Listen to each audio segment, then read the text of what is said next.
Good day everyone, my name is Queen Adawiya B. Ampatuan and I will be discussing about treatment of schizophrenia.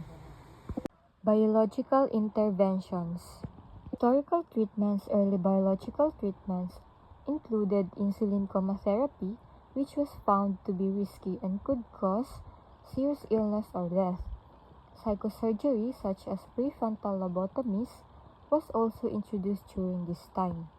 Past doctors use methods like insulin chemotherapy and lobotomies to treat schizophrenia. So these treatments were dangerous because they often cause severe illness or even death.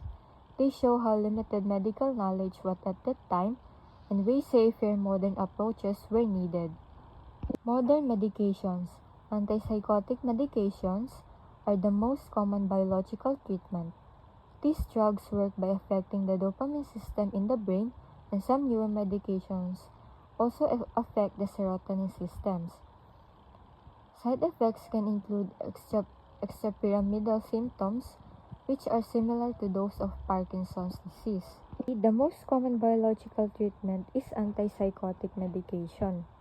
These drugs target brain chemicals, especially dopamine, and some also affect serotonin.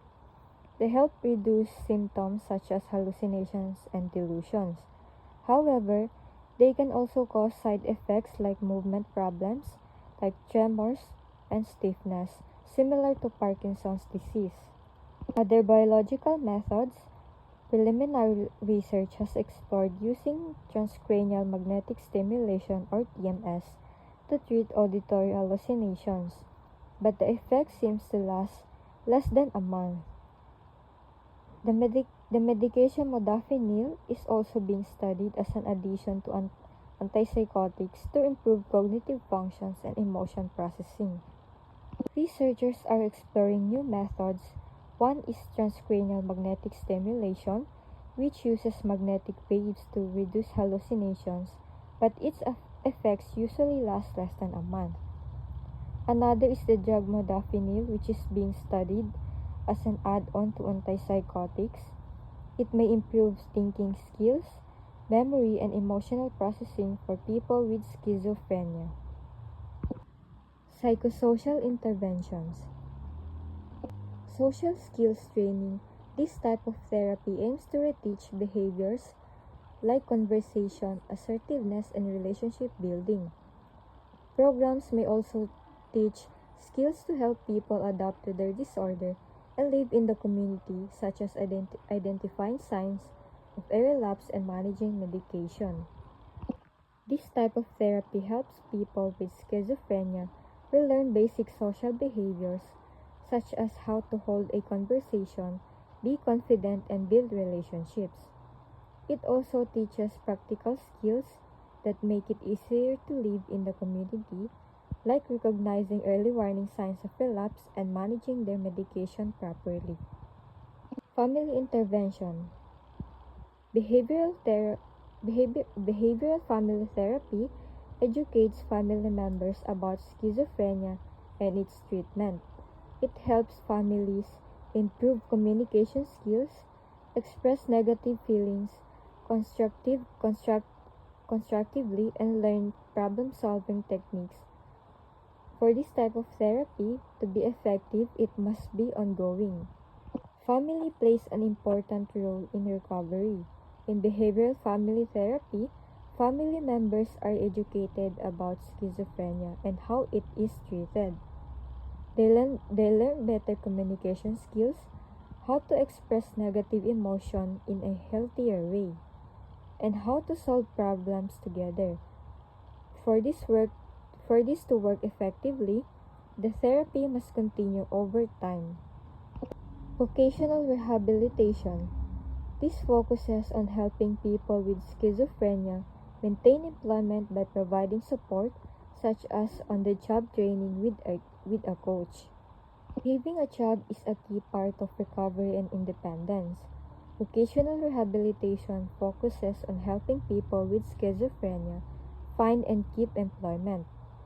Support is provided through job training and guidance from a coach who helps them adjust in the workplace.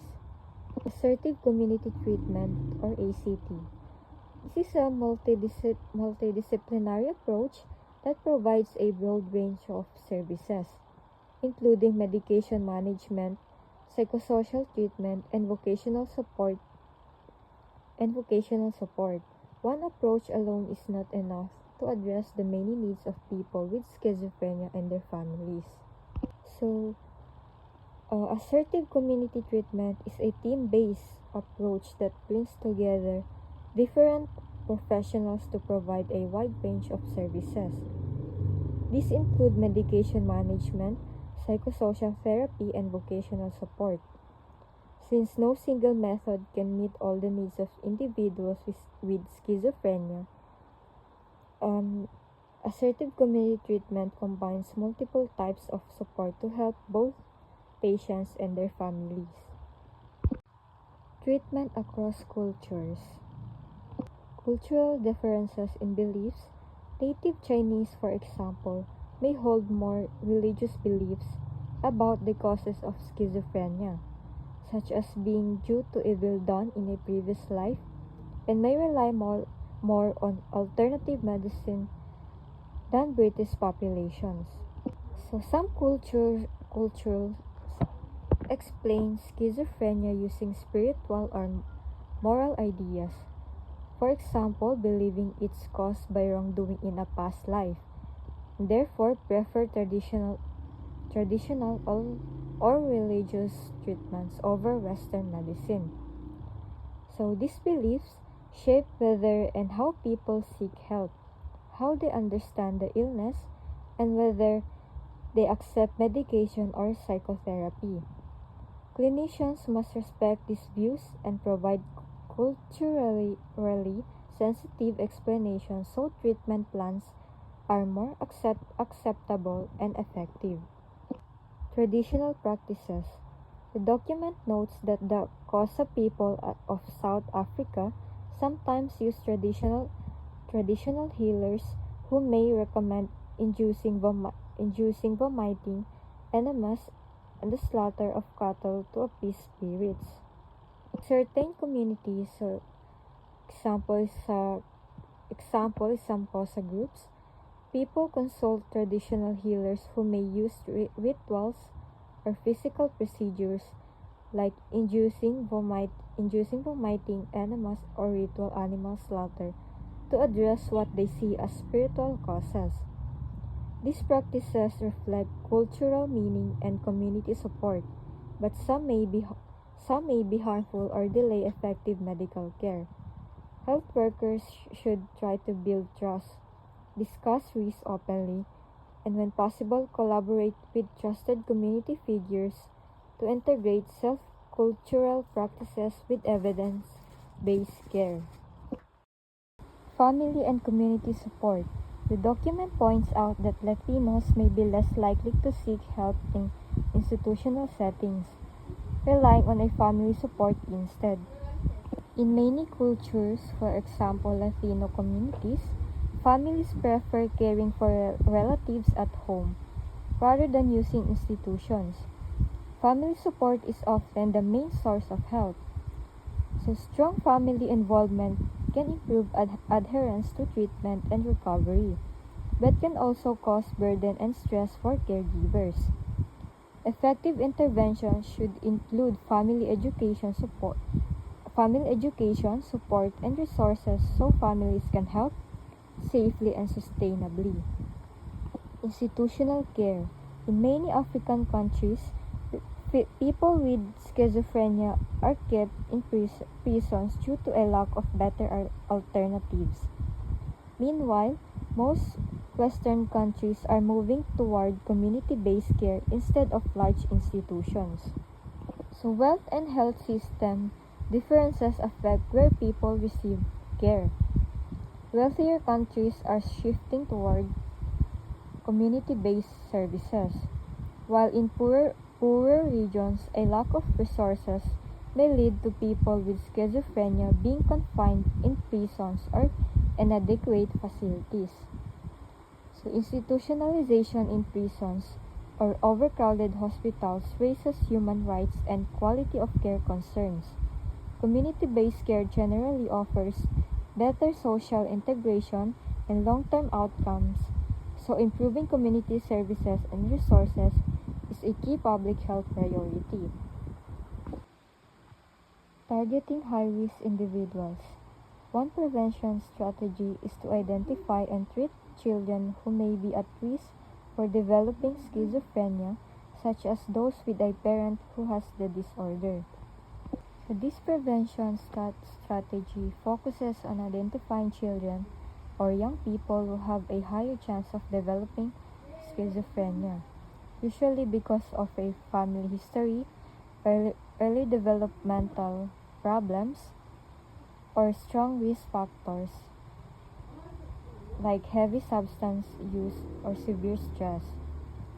So once identified, they receive early supports such as monitoring, family education, stress management training, counseling or cognitive behavioral therapy, school support, and healthy lifestyle guidance. The aim is to strengthen coping skills, reduce risk factors, and catch warning signs early so the illness can be prevented or lessened. So screening can lead to worse stigma or false positives, so it must be done sensitively with informed consent and careful follow-up. Intervention in prodromal stage. Increased attention is being given to treating people in the prodromal stage of the disorder, where they show early mild signs of schizophrenia but are still aware of these changes. The goal is to either stop the progression or prevent relapses. The prodromal stage means the early warning period when someone shows mild, unusual symptoms like social withdrawal, odd ideas, or small changes in thinking or sleep, but still recognize these changes.